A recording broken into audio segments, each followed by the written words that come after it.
It does speak about not only the relationship, but the monthly stipends, which not only Akhan the third, but Akhan first, second, and third, all of them have had from the British. And Akhan would say, I will do such and such things for you in Afghanistan and Kirman and so forth. And in return, just give me such and such stipend, right? Or just pay for my services.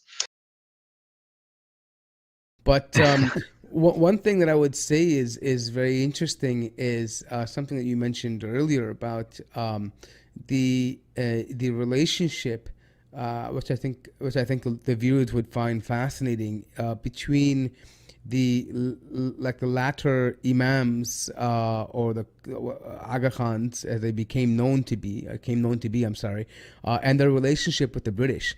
It's interesting because, from what I understand, and you can keep me honest here, is that after they in I think it's Kermanshah where they tried to take over the little area after they were gifted it, and he was crushed by the ruler of Iran. He fled to Afghanistan. And at that point, I think they became mercenaries for the British government at that time.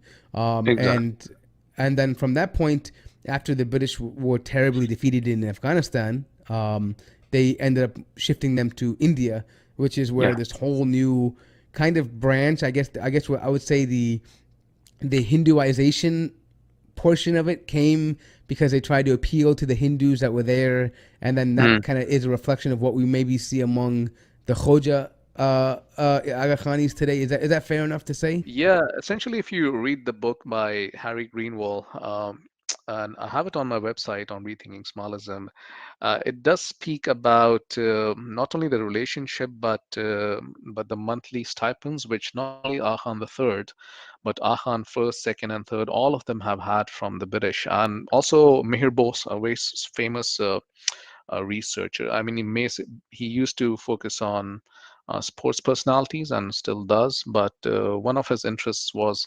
investigating the Aga Khan. And so in his book, The Aga Khans, which I again have on the website, you would see letters which are exchanged between the British and the Aga Khan, and Aga Khan would say, I will do such and such things for you in Afghanistan and Kirman and so forth.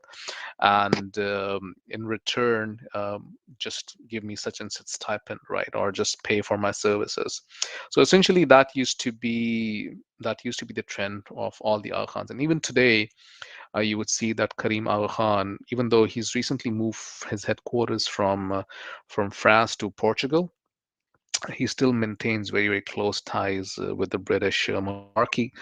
You would see him with the Queen and the royal family very commonly, and also, which kind of dovetails into his influence over a lot of projects which happen in the developing world, because that's where he gets a lot of his projects from through the UN, and working on the heritage sites and so forth through one of his companies called the Akhan Trust for Culture.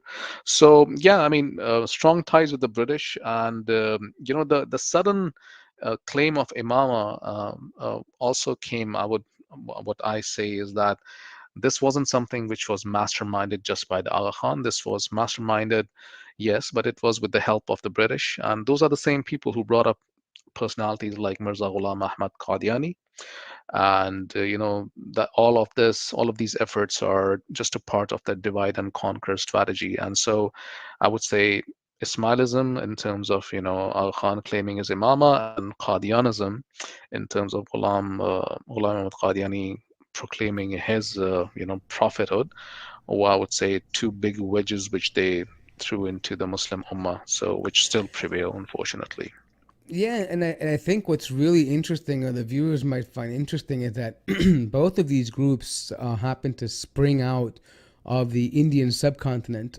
Mm. And ironically, it came out during a time where the British were trying to find a way to undermine the Ottoman Empire.